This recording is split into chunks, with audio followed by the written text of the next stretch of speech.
Class 6 Hindi grammar chapter 7 वाक्य विचार। अभी हमने आपको वाक्य के भेद कितने होते हैं इसके बारे में मैंने आपको बताया। तो वाक्य के दो भेद होते हैं, पहला अर्थ के आधार पर, दूसरा है रचना के आधार पर। तो हम जो दूसरा है रचना के आधार पर, इसके बारे में पढ़ेंगे। रचना के आधार पर वाक्य के भेद, ठीक है। अभी इसके पहले आपने पढ़ा तो अर्थ के आधार पर,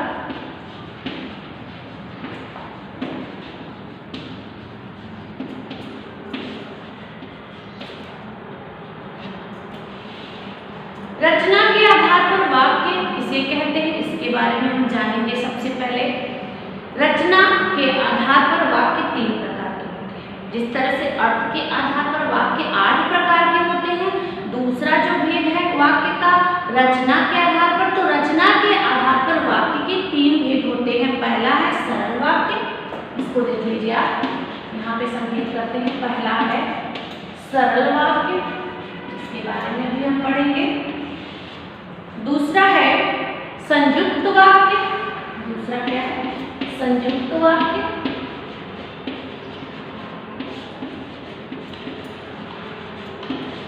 तीसरा है मिश्रित वाक्य, ठीक है, मिश्रित वाक्य। अब हम किसके आधार पे पढ़ रहे हैं? वाक्य का जो दूसरा भेद है रचना के आधार पर, हम उसके भेद के बारे में पढ़ रहे हैं। यानी कि इसके भी 3 भेद होते हैं। कितने होते हैं? 3 भेद। पहला क्या है सरल वाक्य, दूसरा संयुक्त वाक्य, तीसरा है मिश्रित वाक्य। अब हम इनके बारे में जानेंगे ये कैसे पढ़े जाते हैं। सरल वाक्य क्या है? जिन वाक्यों की एक ही क्रिया होती है, यानी कि एक साधारण सी, सरल सिंपल, एकदम से सिंपल, कोई उसमें मिक्सअप नहीं है, कोई भी मिलावट नहीं है। बिल्कुल जो एक वाक्य बोलना है उसको हम बोल देते हैं कैसे? जैसे जिन वाक्यों की एक ही क्रिया होती है उन्हें सरल वाक्य कहते हैं। सरल वाक्य में कर्ता अर्थात कार्य को करने वाले 2 प्रकार के होते हैं, ये भी जान लीजिए। अब हम इधर इरेज करते हैं ताकि आपको समझाया जा सके। पहला क्या है सरल वाक्य? जिन वाक्यों की एक ही क्रिया होती है उन्हें सरल वाक्य कहते हैं। क्रिया एक होती है, इनका क्रिया जो है वो एक ही क्रिया, मतलब एक ही कार्य होगा, लेकिन क्रिया के जो कर्ता यानी कि क्रिया करने वाला, जो कार्य करने वाला है वही करता है। तो वो कर्ता जो है 2 तरीके से होते हैं, 2 तरह से होते हैं। कैसे? पहला एक वचन में, ये सब ध्यान में रखिए, एक वचन में, ठीक है। दूसरा क्या है? बहुवचन में। बहुवचन, इसको देखिए, एक वचन में कर्ता कौन है इसको देखिए। जैसे उदाहरण, रवि ने सुंदर गीत गाया, एक ही क्रिया है, कर्ता भी एक ही है, और सिंपल सा एक वाक्य है, रवि ने गीत गाया। रवि क्या हो गया? रवि जो है वो क्रिया है, सॉरी कर्ता है, और क्रिया क्या है? गीत गाना। गीत गाना उसकी क्या है? क्रिया है। तो इसको हम समझ गए कि एक ही वाक्य में हमको इसको करना है। फिर से एक बार रिवीजन कर देते हैं। एक वचन कर्ता में कार्य करने वाला, यानी कि एक वचन के बारे में पहले पढ़ना है। एक वचन कर्ता में कार्य करने वाला एक होता है, इसके विपरीत बहुवचन कर्ता में कार्य करने वालों की संख्या 2 या 2 से अधिक होती है। ये वे बहुवचन है। पहला देखिए, रवि ने सुंदर गीत गाया, एक वचन में, अभी हमने आपको बताया।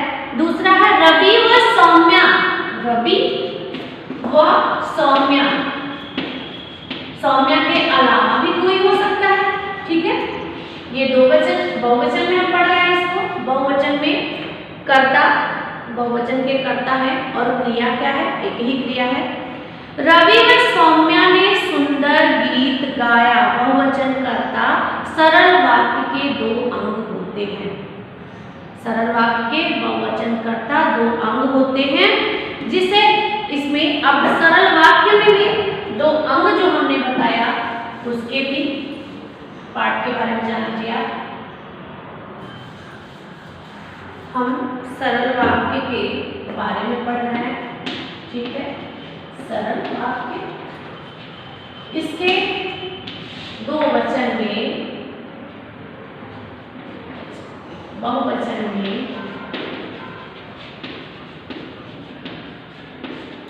बहुवचन में जो कर्ता होते हैं वो उसके दो अंग होते हैं। पहला क्या है, सरल वाक्य के दो अंग होते हैं। इसमें देखिए, पहला उद्देश्य, पहला क्या है उद्देश्य, और दूसरा क्या है,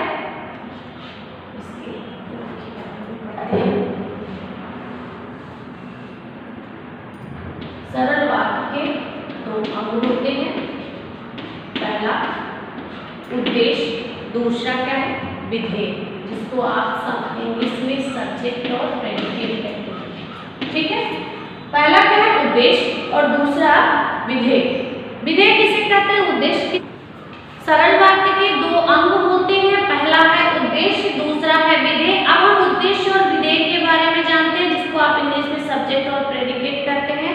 उद्देश्य किसे कहते हैं, इसको मैंने पहले भी पढ़ाया, आपको 5th में भी पढ़ाया जा चुका है, 4th में भी पढ़ाया जा चुका है, लेकिन फिर से एक बार रिवीजन करवा दिया जा रहा है। वाक्य का वह भाग जो कार्य करने वाले के बारे में बताए उसे उद्देश्य कहते हैं। वाक्य का वह भाग जो कार्य करने वाले के बारे में बताए उसे क्या कहते हैं, उद्देश्य कहते हैं। इसके विपरीत वाक्य का वह भाग जिसमें उद्देश्य कर्ता के बारे में जानकारी दी जाए उसे विधेय कहते हैं। जैसे उदाहरण, अमिताभ बच्चन बहुत अच्छा अभिनय करते हैं। दूसरा उदाहरण देख लीजिए, सचिन व सहवाग ने कई मैचों में भारत को विस्फोटक शुरुआत दी। अब हम दोनों को अलग करते हैं, उद्देश्य और विधेय को अलग करते हैं। तो उद्देश्य ये है और विधेय यहाँ पे देखिए। अब उद्देश्य क्या है, अमिताभ बच्चन, क्यों, क्योंकि हम इसके बारे में जानकारी करते हैं। इसमें फिर से देख लीजिए, वाक्य का वह भाग जो कार्य करने वाले के बारे में बताए उसे उद्देश्य कहते हैं। जैसे यहाँ पे उद्देश्य में कौन आ जाएगा, अमिताभ बच्चन, और दूसरे में सचिन व सहवाग। इनका वाक्य जो विधेय है, वाक्य के अब कर्ता के बारे में क्या बताया जा रहा है, कर्ता के बारे में क्या बता रहा है कि अमिताभ बच्चन उद्देश्यों के, विधेय में क्या आएगा, वह बहुत अच्छा अभिनय करते हैं। दूसरे में देखिए, सचिन व सहवाग, ये उद्देश्य है, सब आपके बुक में दिया हुआ है, आपको जरा सा गौर से देखने की जरूरत है। कई मैचों में भारत को विस्फोटक शुरुआत दी, अतः कहा जा सकता है। अब हम प्रश्न आपसे पूछते हैं कि जिन वाक्यों में एक उद्देश्य व विधेय होता है उन्हें सरल, अब हम प्रश्न आपसे पूछते हैं इसको रोक करके कि सरल वाक्य किसे कहते हैं। तो आपका आंसर आपकी बुक में ही दिया हुआ है, इसको गौर से देखिए। जिन वाक्यों में एक उद्देश्य या व एक विधेय होता है उन्हें सरल वाक्य या साधारण वाक्य कहते हैं। तो ये समझ में आ गया होगा, सरल और साधारण वाक्य। सरल वाक्य के दो अंग होते हैं, पहला उद्देश्य, दूसरा विधेय। उद्देश्य किसे कहते हैं, यानी कि जिसके बारे में जो बात कही जा रही है, यानी कि कर्ता।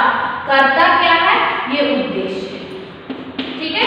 कर्ता का नाम क्या है, अमिताभ बच्चन।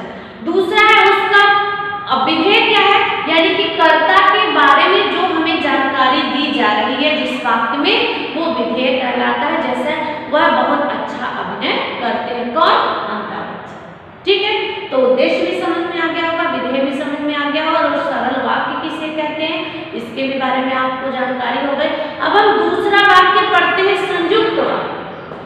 संयुक्त वाक्य किसे कहते हैं, सरल वाक्य के बारे में तो हम जानकारी कर लिए, अब हमको दूसरा संयुक्त वाक्य उसके बारे में जानकारी करनी है। तो हमारा प्रश्न है, संयुक्त वाक्य किसे कहते हैं। सबसे पहले इसी को आप जानकारी कर लीजिए। ऐसे वाक्य जिनके सभी उपवाक्य समान स्तर के हो और आपस में समुच्चय बोधक यानी कि योजक शब्द, अभी हमने समुच्चय बोधक के बारे में बस थोड़ी सी जानकारी दी थी उसके पहले वीडियो में, वो यहाँ पे आपको मिल गया कि ऐसे वाक्य जिनके सभी उपवाक्य समान स्तर के हो और आपस में समुच्चय बोधक यानी कि योजक शब्द से जुड़े हो, उन्हें संयुक्त वाक्य कहते हैं। मिश्रित और संयुक्त दोनों के बारे में भी जानकारी करनी है। अब हम सबसे पहले इसके बारे में पढ़ेंगे। संयुक्त वाक्य क्या है? नमिता ने साड़ी खरीदी। नमिता ने साड़ी खरीदी। नमिता ने क्या किया? साड़ी खरीदी। ठीक है। अब ये तो एक वाक्य हो गया। अब इसमें बीच में कुछ लगा हुआ है, देखिए रेड पेन से लिखा हुआ और से जुड़ गया। और से क्या हो गया? अब हम इसके आगे कोई और वाक्य जोड़ रहे हैं, और के आगे हम जोड़ रहे हैं। जैसे सुप्रिया ने सलवार कमीज खरीदी। नमिता ने साड़ी खरीदी और सुप्रिया ने सलवार कमीज खरीदी, यानी कि एक वाक्य के साथ दूसरा वाक्य उसके साथ फ्री में जुड़ गया, तो वो क्या हो गया? संयुक्त वाक्य, यानी कि मिल गया। ठीक है। दूसरा है मोहन जनकपुरी गया परंतु जब मोहन विकासपुरी गया। परंतु और क्योंकि ऐसे शब्द जहां आ जाते हैं जिन वाक्यों के बीच में, वो कौन से शब्द कहलाते हैं? वो कौन से वाक्य कहलाते हैं? तो वो संयुक्त वाक्य कहलाते हैं। थोड़ा सा बच्चों आपसे अनुरोध है कि आप जो पिछला चैप्टर है आपका अव्यय, संबंध बोधक, समुच्चय बोधक, विस्मयादि बोधक, ऐसे वाक्य को जरा सा एक बार फिर से आप लोग रिपीट कर लीजिएगा बुक में। टाइम अगर मिलेगा तो हम फिर से उस चैप्टर को आपको पढ़ा देंगे। तो देखिए क्या है। दूसरा, सुनील पढ़ न सकी क्योंकि जबलपुर से भैया आ गए।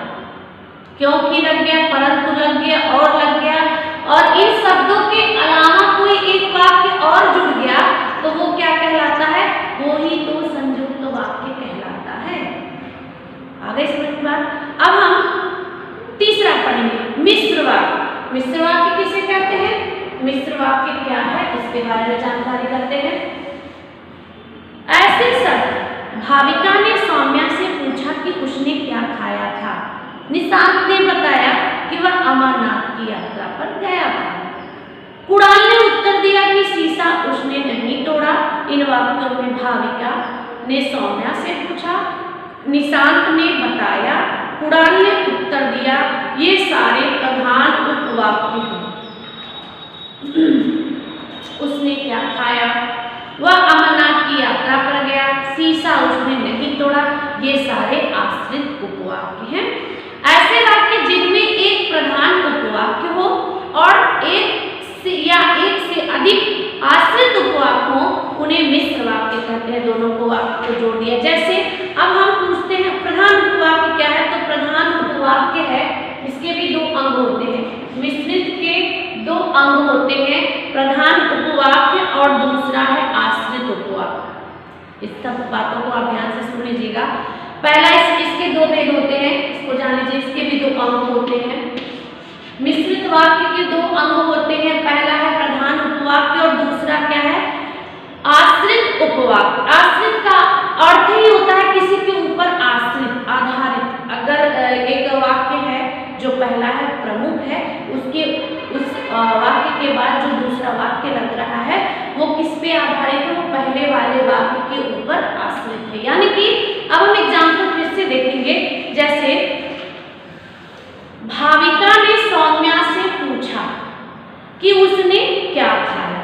भाविका ने सौम्या से पूछा, क्या पूछा? कि उसने क्या खाया। तो भाविका ने जो सौम्या से पूछा वही उपवाक्य है।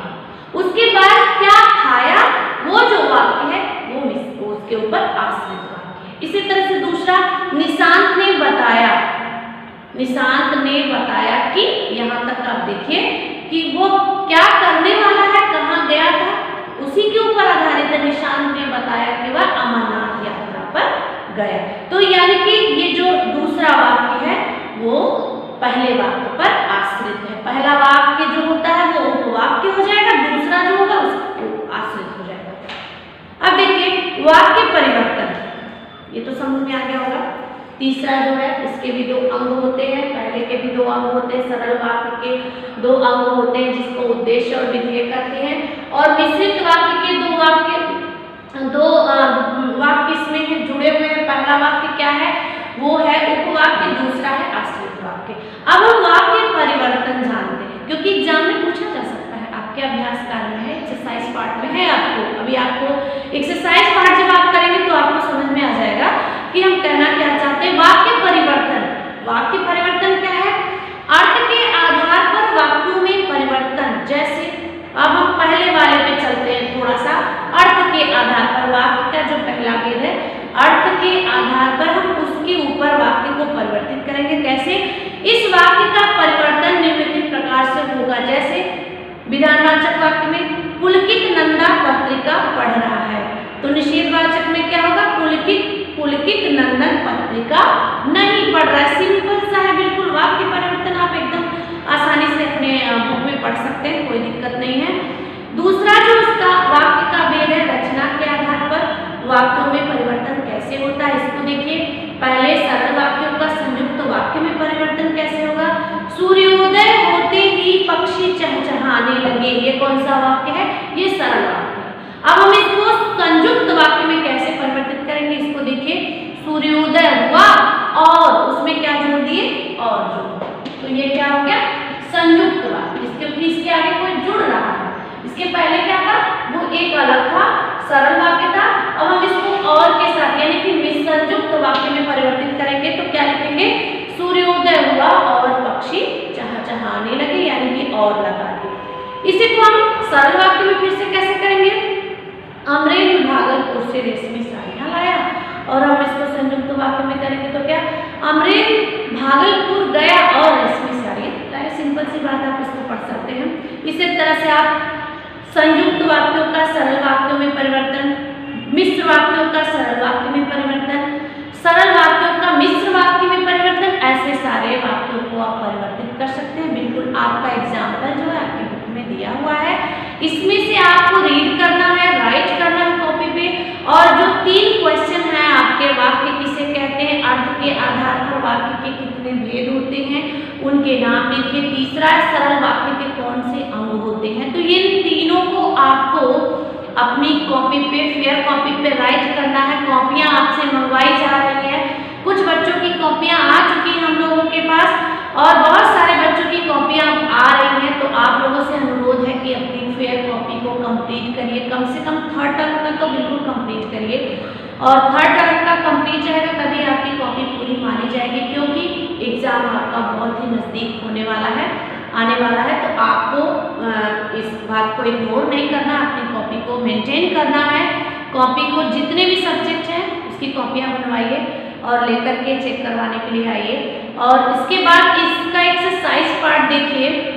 निम्नलिखित वाक्यों के उद्देश्य पर गोला लगाइए। तो सारी चीज़ आपको स्वयं करना है, आपका ये होमवर्क है, आप कर लीजिए। टाइम जब मिलेगा तो आपको रिवीजन फिर से करवा दिया जाएगा, और बाकी जो है क्वेश्चन आंसर आपको स्वयं लिखने हैं, आपकी कॉपी में है, बुक में है, आपको कॉपी पे उसको राइट करनी है। तो आज के लिए बस इतना ही, मिलते हैं नेक्स्ट वीडियो में।